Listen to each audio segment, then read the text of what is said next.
made it 2-0 through to the semi-finals. As we move on now to the men's scratch race, another standalone event here in Grenken at the European Championships.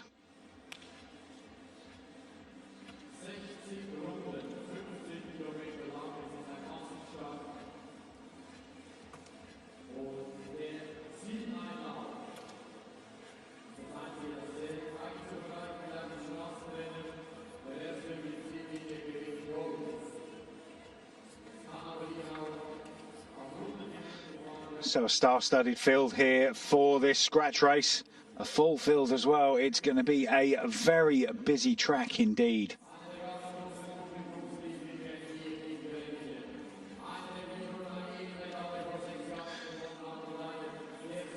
Next up here in Grenken, the men's scratch race. Again, another standalone event. Part of the Omnium, but the men's Omnium not up until tomorrow. So this is just first rider over the line wins, and a full field and a very high quality field as well. The highlights: Gladish from the Ukraine, Moravedri from Spain, Tristan Margay from Switzerland, Rostostev, who took out the elimination race earlier on, Rotem Tina from Israel, who's ridden most of the events that we've seen so far, had a little spill in the elimination race but got back up. Morgan Niski, multiple world champion from France, as you're just looking at Moravedri from Spain, another previous world champion in the points race and the Madison. Reese Britton going for Great Britain. Tobias Hansen, one of the team pursuiters for Denmark, taking the start as well after their successful ride last night. JB Murphy from Ireland getting up again after a great points race last night, where he was unfortunate to, I think, came in about 7th or 8th in the end, but was up there for most of the race and really did benefit from some lap gains early on. Schmidbauer from Austria. Theo Reinhardt, World Madison champion from Germany, and Rui Oliveira from Portugal. So this, Callum, is going to be one rip-roaring scratch race, as we're seeing Tristan Margay just saying hello to, I'm guessing, his son.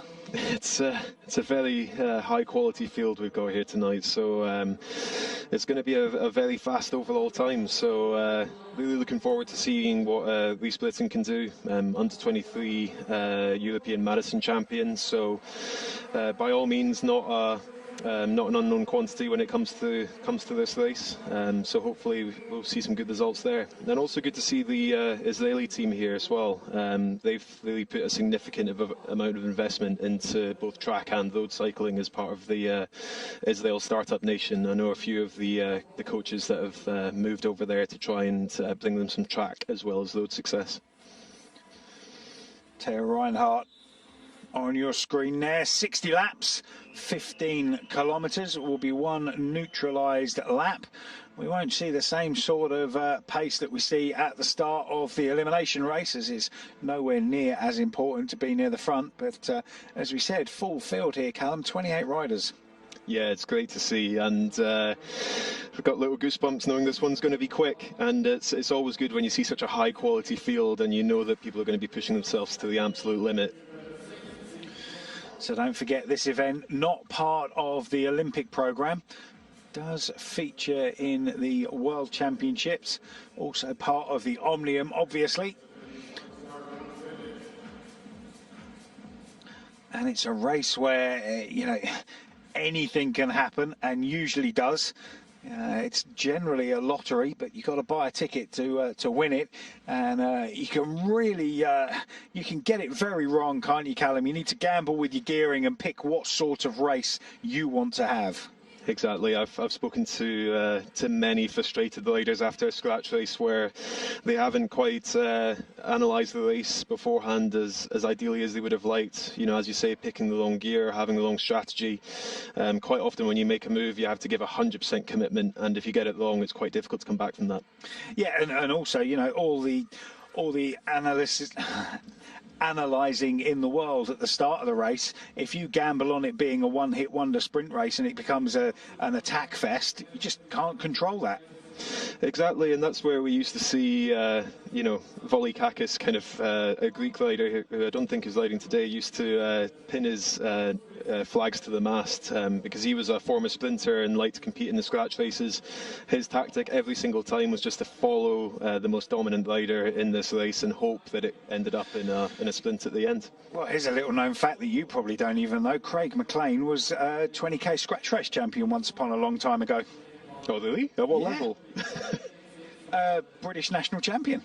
Oh, I was going to say I've been Scottish scratch national champion, and and maybe it would have been the same event as that. But in the lower leagues, it's good to not get too narrowed down into one discipline. And if there's any young cyclists listening now, go for every single kind of form of cycling that you can possibly do. Don't limit yourself to one thing when you're growing up.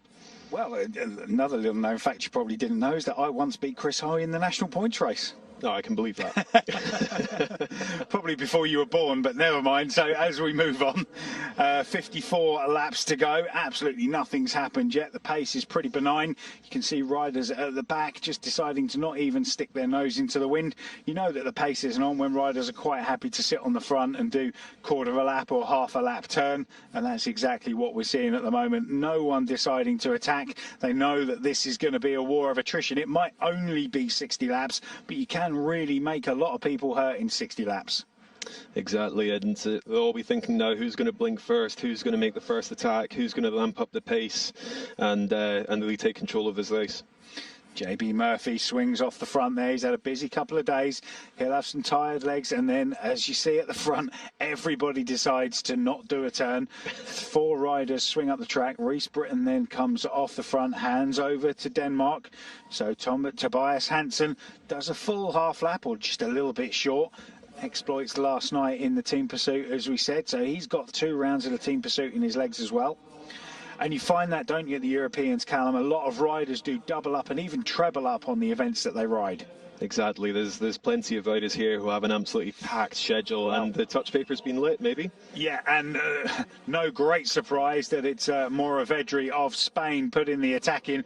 If you're looking for someone that's going to attack on a regular basis, it's generally he and the Spanish that do try to light the race up. We've only had 10 laps of racing, and it's then calmed down, the pressure's come off. I mean, it's still moving along on the front, but no one wanting to do a big turn on the front, and then the pace just drops back down again. So the Italian rider swings off fairly quickly, not keen on turning his legs too hard, and then hands over to the rider from France. Double turn with the Czech Republic, Daniel Barbour, getting off the front as well.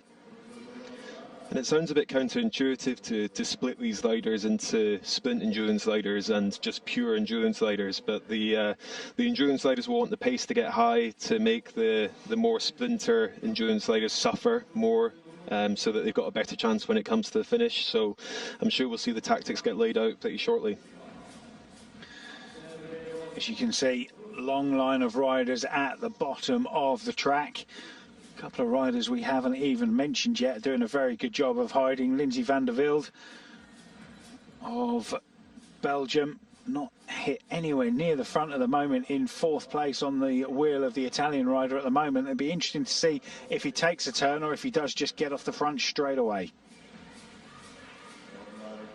So off the front for Italy and Belgium, handing over to Morgan Kniesky of France.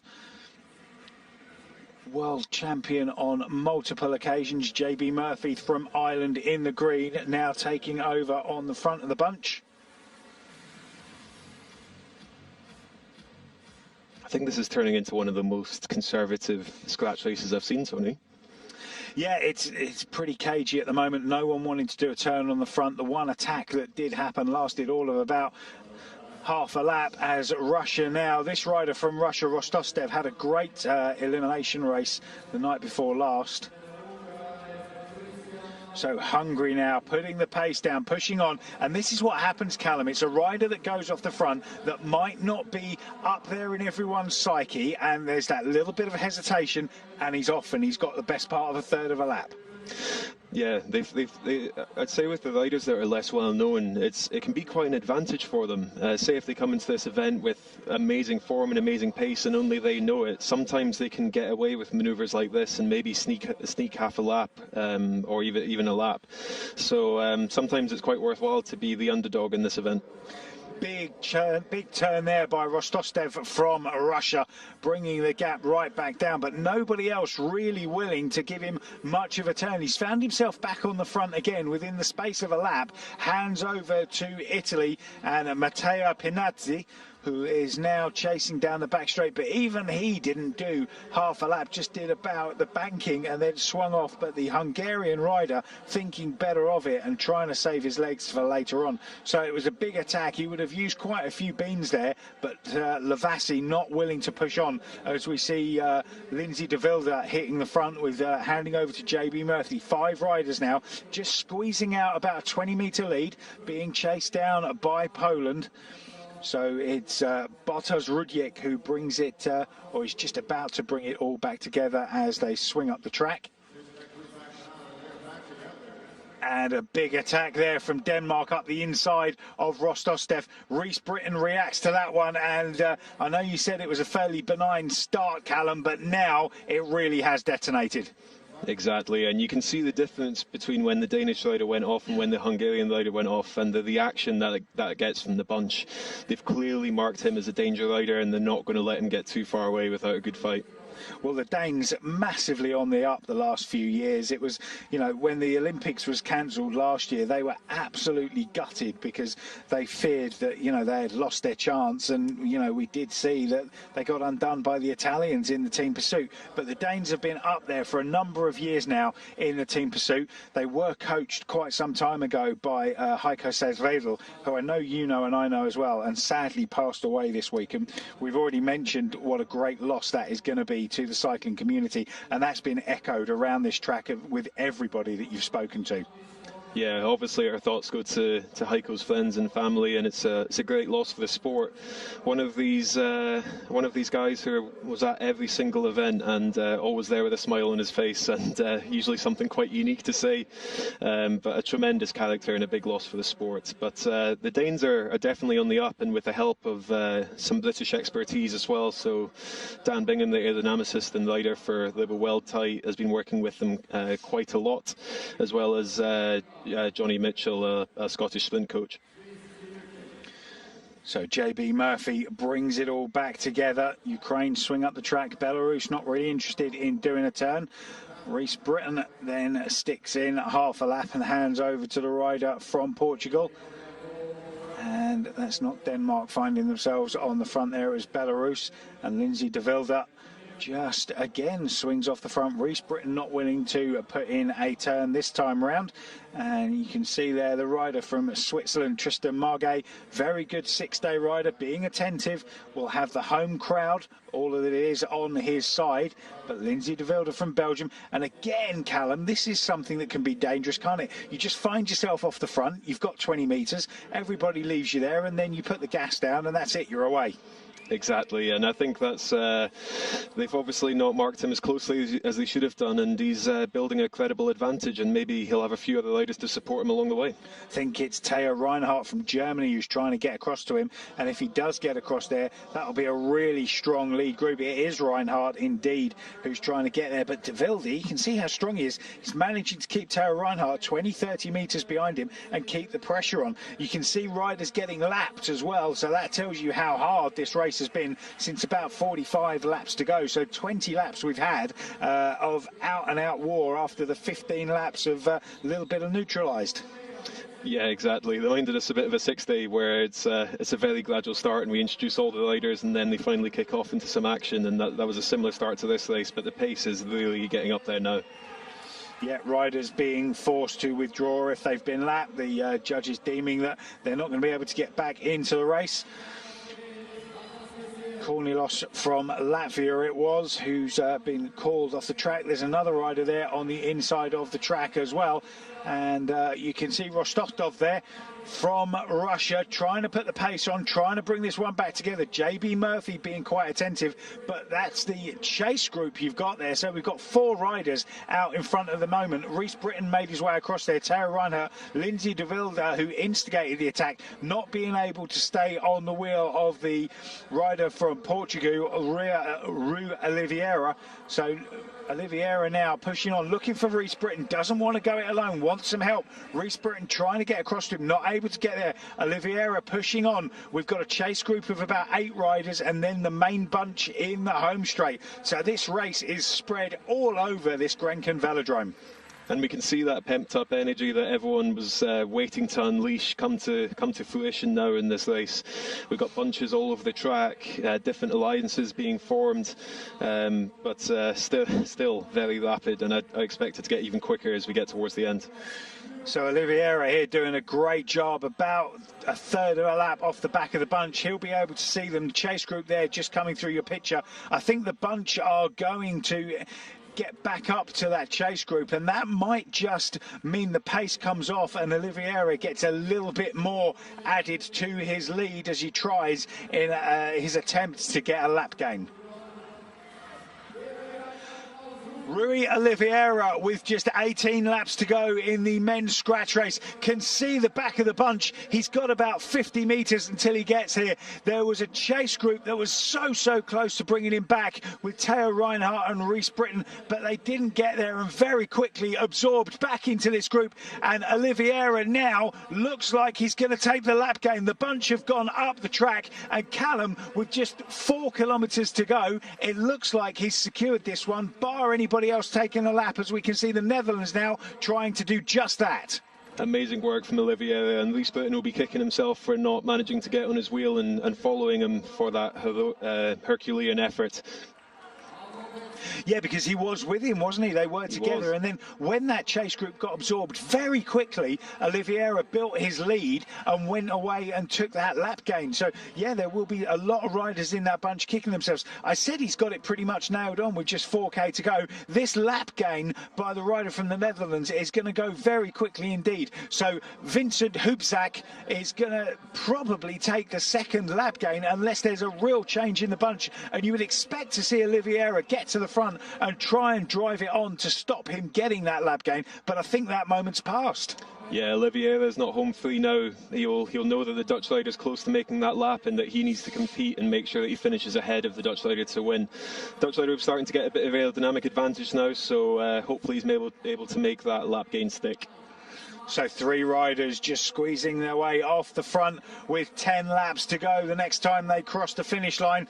Netherlands just having to come around the outside of a lap rider. He's not quite there yet. He's just about 10 metres off the back of the bunch. Oliveira, we can't see him at the moment at the front, the Ukraine with Poland, and then Moravedri from Spain, France in 4th place, and then Lindsay de Wilde with JB Murphy on his back. Well, the Netherlands still not got there, Callum, and this could be dangerous. If he doesn't get there, they might just put the power on, but they've gone up the track and it looks like he's going to be okay. But again, they swing down and he's still 10 metres off. Yeah, you could see Moravedri identifying the danger, trying to keep the pace high, trying to make that lap gain as difficult as possible for the Dutch rider. And we as commentators are stuck with that inevitable question about when is a lap gain a lap gain. Absolutely. Well, it's a lap gain when the judges decree it, and you can see there, I think that's Oliveira just off the front, trying to put the pressure on, doing exactly the right thing to try and put the rider from the Netherlands under pressure. Took him a long time to get that lap, but look at this. JB Murphy, who had a great couple of events in the elimination and the points race, now decided to light it up and try for a lap gain of his own. The bronze medal is up for grabs for everybody in the bunch at the moment. There'll be a sprint with everybody involved. They will split out Oliveira and the rider from the Netherlands who also got the lap gain, and then it will be whoever gets third is the silver medalist. But at the moment, JB Murphy doing a great job of putting his claws on that bronze medal. And Oliveira leading a very smart and tactical race here.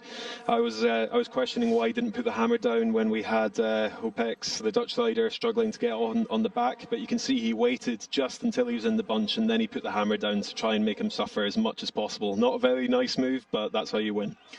It's not about winning, friends, it's about winning bike races. And there's Hoopzak in the bunch, not able to respond to the attack. Oliveira won't be bothered about JB Murphy off the front here. He'll let him go, happy that he can take the bronze medal. He's only worrying about Hoopzak from the Netherlands. And at the moment, JB Murphy doing a fantastic job of looking like he's going to take Ireland's second medal of these championships. Paul Manning, Bernard to his friends, taking over the running of that nation, and it looks like at their first major competition he's secured 2 bronze medals with a couple of days still to go. So up to the line, the bell for the main group has already been rung, and it looks like Oliveira takes gold.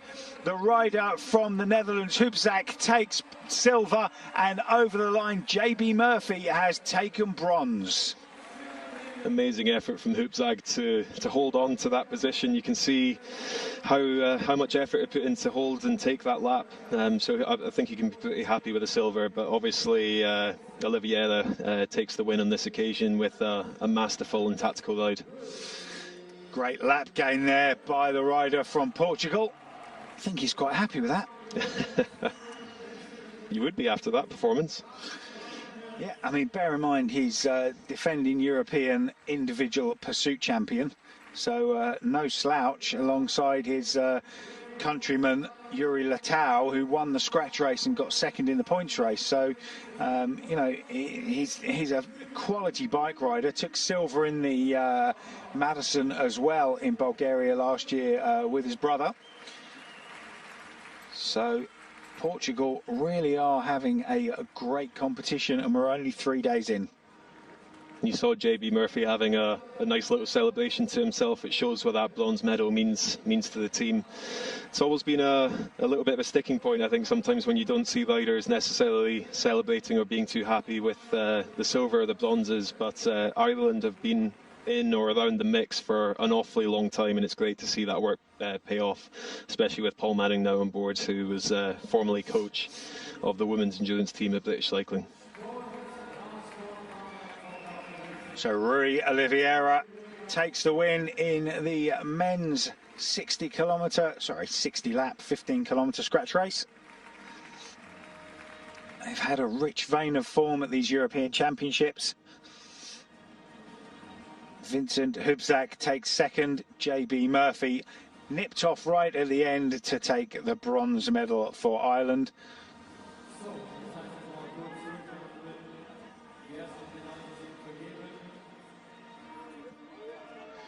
Reese Britton involved in the early moves, but comes in 15th place. There's an argument that once the medals have gone,